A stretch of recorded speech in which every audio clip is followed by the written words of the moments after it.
suddenly we were attacked with artillery shellings, and each time the bombs dropped, it was so loud and so close. My mother would shout, "Get up, run, we have to run for our life." If we were captured, we could risk death, rape, torture, and so many other inhuman treatment by the Burmese army soldiers.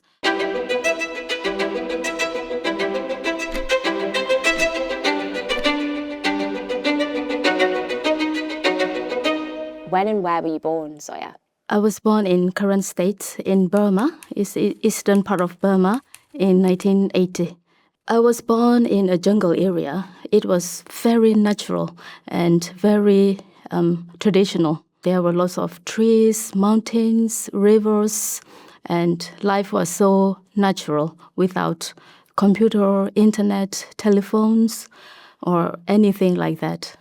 I have 2 brothers and 1 sister, and with my mom and my dad, and we lived in a small village by the Moy River area that divides the border between Burma and Thailand.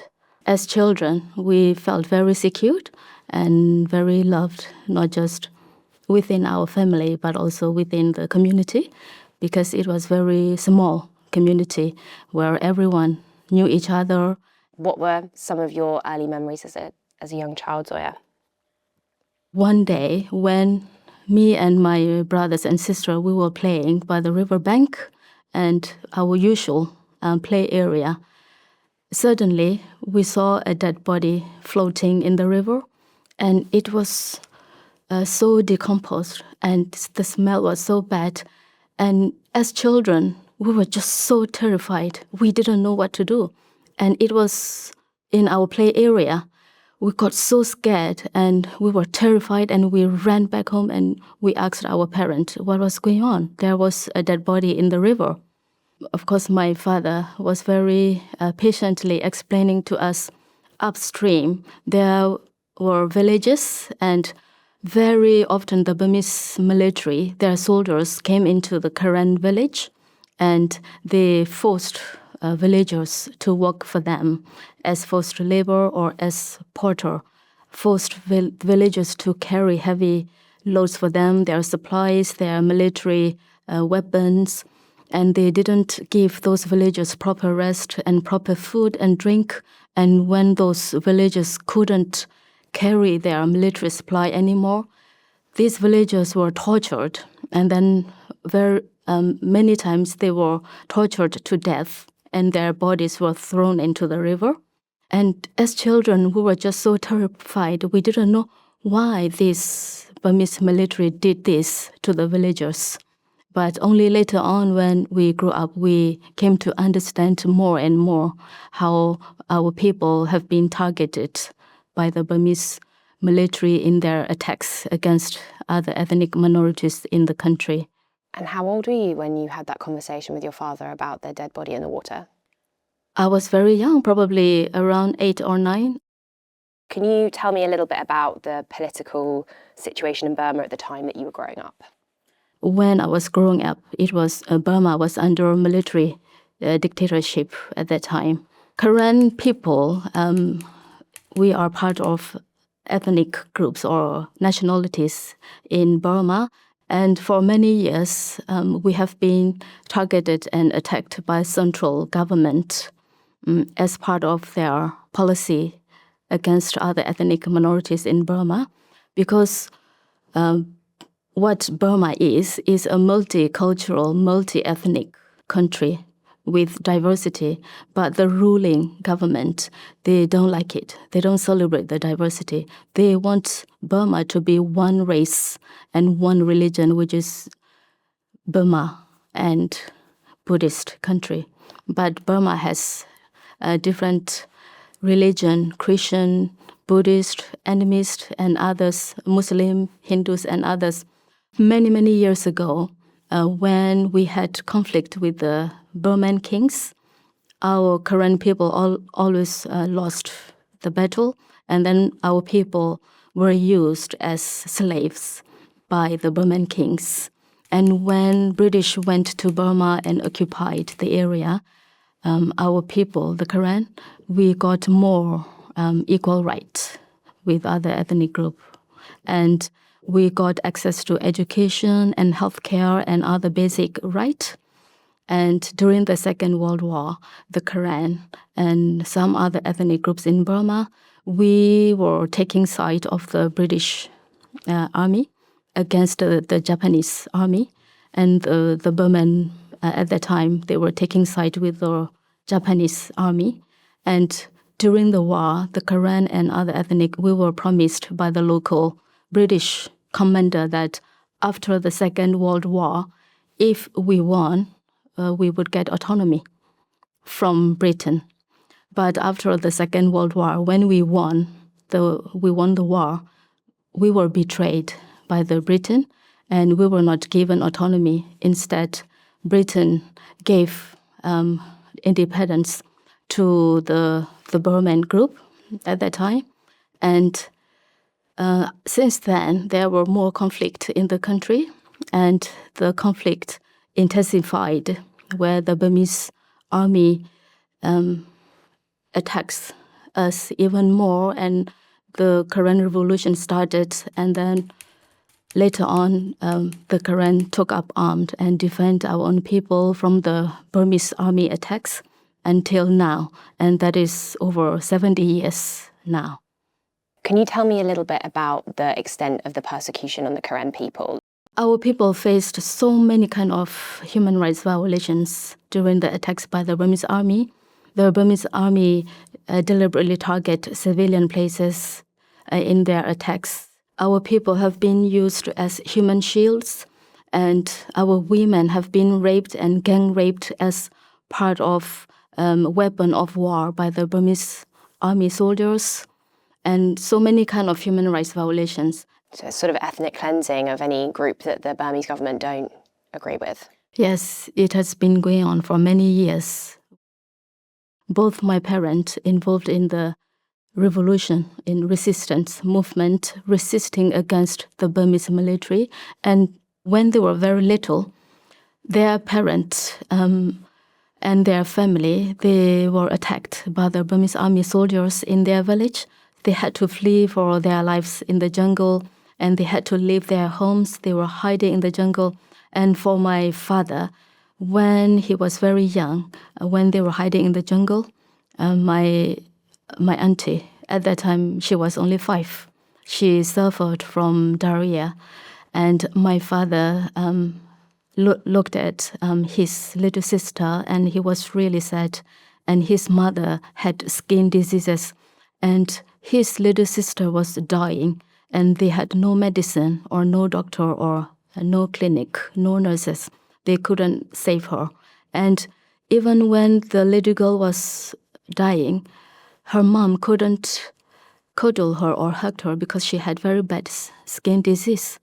And my father saw that situation since he was very little, and it broke his heart, and he was very hugely, deeply affected by that. And then later on, when he grew up, he wanted to help his people to have a freedom and to have a better protection for their own community. When we were young, my father involved in many ways. Usually he was away. He was away a lot. He went to different districts to help the administration there and help people on the ground. When my sister and my brother were born, my father wasn't with my mother. Only when I was born, my father was with us.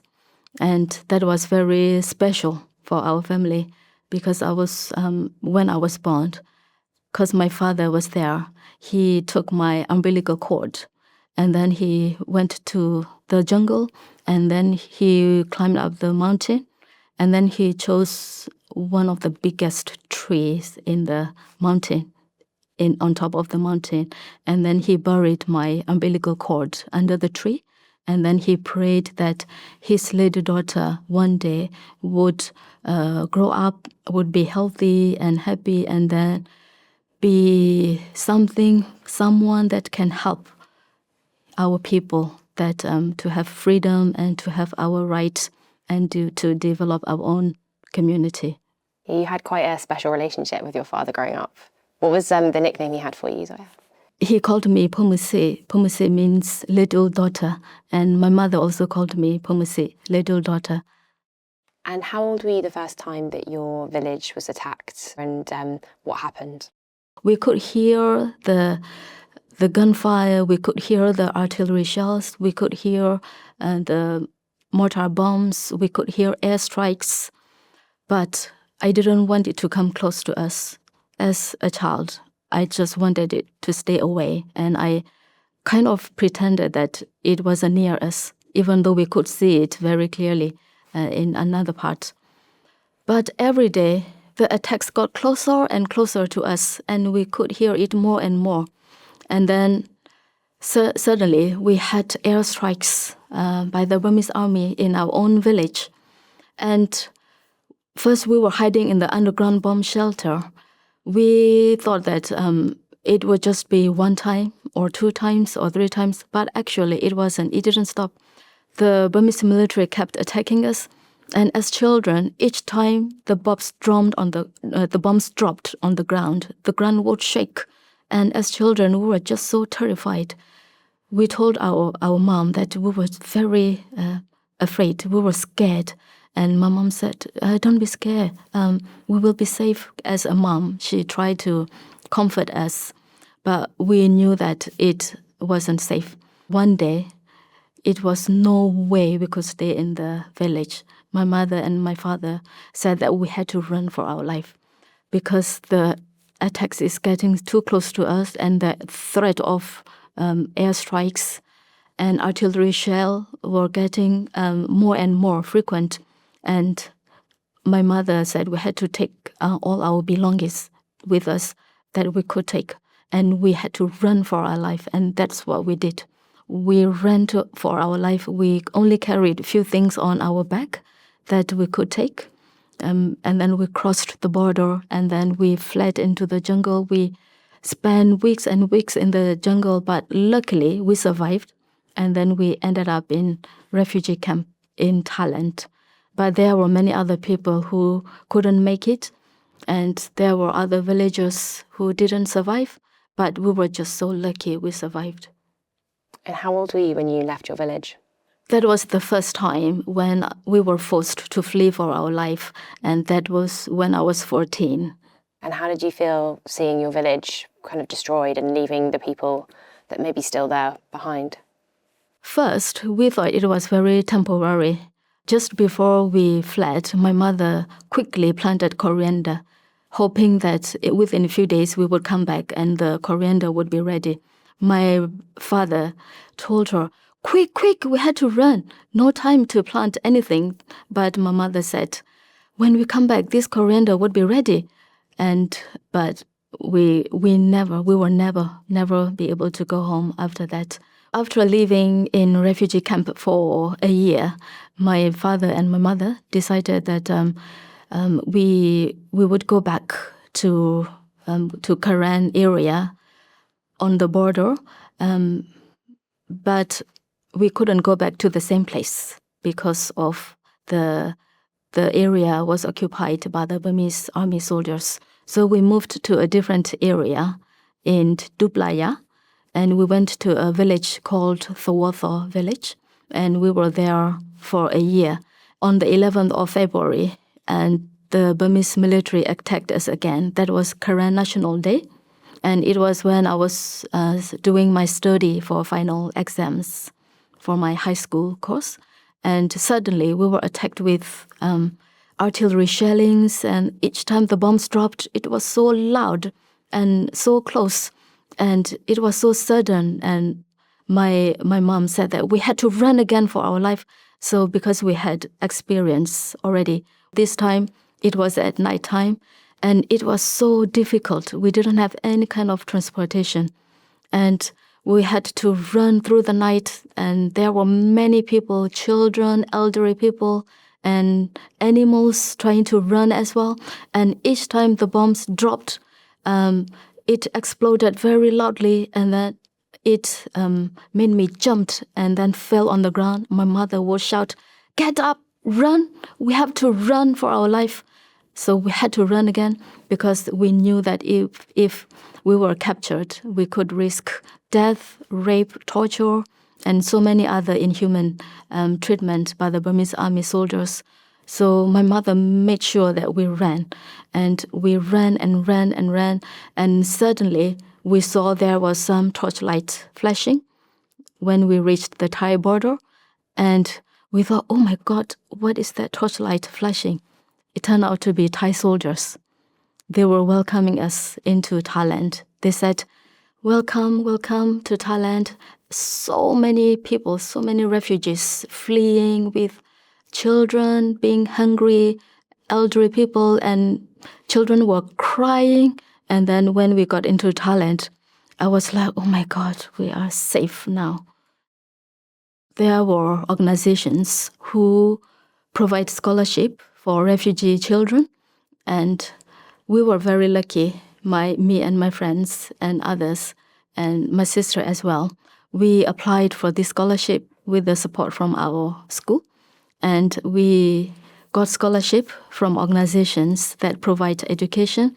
For me, at that time, I got scholarship from Open Society Institute and Prospered Burma. And I studied in Bangkok for 3 years. And I was very lucky. I got further scholarship.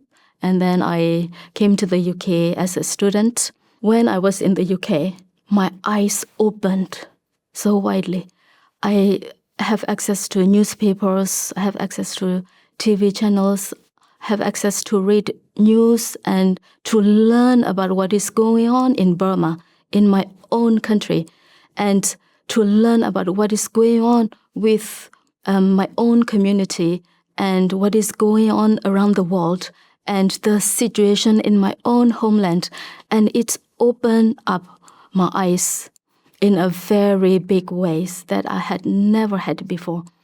And I found out about the Burmese military that attacked us, their weapons, their fighter jets, their helicopters, their bombs, all of them, they bought it from other countries. I engaged with public speaking in different meetings, in conferences. I spoke at the Conservative Party conference twice and at different universities, and I spoke to medias about what is going on in my own homeland and then calling for international action against the Burmese military. And it highlighted my personal profile, and the Burmese military also targeted me as well because of those political activities. And despite, I suppose, the threats from the Burmese government and the risk associated, during your campaign work, you continue to go back to Burma and see family and your people. Why did you do that despite the threat from the Burmese government? I went back in 2004 after I got a UK travel document. So I went back there, and with politicians from Europe and campaign organization like Burma Campaign UK and others, we went back together into refugee camp, and my father told me all about the threats and the danger. And personally, I knew there were 3 times that they targeted me with my father. And one time when my father got a call, and then after he was threatened to be killed, and he told me that, little daughter, I think it is safer for you to be in the UK, because here, every day, he lived under the threat of assassinations. And when I was with him, it was so real. I felt it. He told me that it would be safer for me to come back to the UK and continue the campaign activities here safely. And then I realized he was right. And when I saw him in 2008, he told me that, wow, Pumsi, little daughter, when you left, you were a girl and you came back as a lady, he said. And he was so proud. And I could see that he meant it. And after I left him and I came back to the UK, I received a missed call from him, and then in the morning, when I listened to his missed call, and then I got a call from BBC Burmese that they heard that my father was assassinated. If it was true or not, they wanted to confirm with me. My heart was broken. I was so shocked, and then I cried and cried for hours. And my friends were trying to help me, and I was on the phone with my sister, Bobwa, and she was crying on the phone, and we were all crying on the phone. I tried to talk to my brothers, but we were all just so broken at that time. And after a few hours of crying, we were all came back together, and then we thought it was so important that we had to be strong to show our people that even my father was assassinated, his family, his children, we could still do something to continue the work that he was doing. So we set up a charity called Phan Foundation, and this foundation we set up on the same day, on the assassination of my father, and we, with the aim to help our people back home in Burma, basically in memory of our father and our mother, to promote human rights, to preserve our culture, to help our people fighting poverty, and to help our people with humanitarian aid and education, healthcare, and others. I have been back many times because it's part of my life and my work and my personal choice as well. It is very risky to go back to Burma illegally because there is no way I can go legally to get visa from the Burmese government and go through the airport in the capital or in Yangon. I try to do it every year. And you have a family of your own now, Zoya. You have young children. How does it feel saying goodbye to them, knowing that you're about to embark on this really dangerous journey back home? It was quite difficult, especially when my children do not completely understand what is going on in my own homeland. But they knew that it is important for me, for me personally, as a Korean, as well as for my work to help raise awareness about what is going on in my homeland, to be with my people and things like that. And they understand. But it was very difficult, at the same time very important. And what do you hope, Zoya, for the future of the Karen people and I suppose for Burma? I would like them to have the same freedom I have here. Me being free alone is not enough. It's not real freedom for me. I would like to see freedom for my country and my community, my people, and the whole country. The freedom that I have here, I can go to hospital when I'm sick. I can send my children to school, and I can travel from one city to another city. I can open a bank account. I can go to the supermarket and shop. I can even vote in the general elections. In Burma, people don't have any of this. The area where I come from, they don't even know what is democracy. They don't even know what is freedom like. My mother and my father, they worked so hard for freedom, for their family, for themselves, for their people, for their country, but they had never experienced what freedom is in their whole life. Do you think your parents would be proud of the work that you're doing now? I hope so. I hope they would. I think they would be.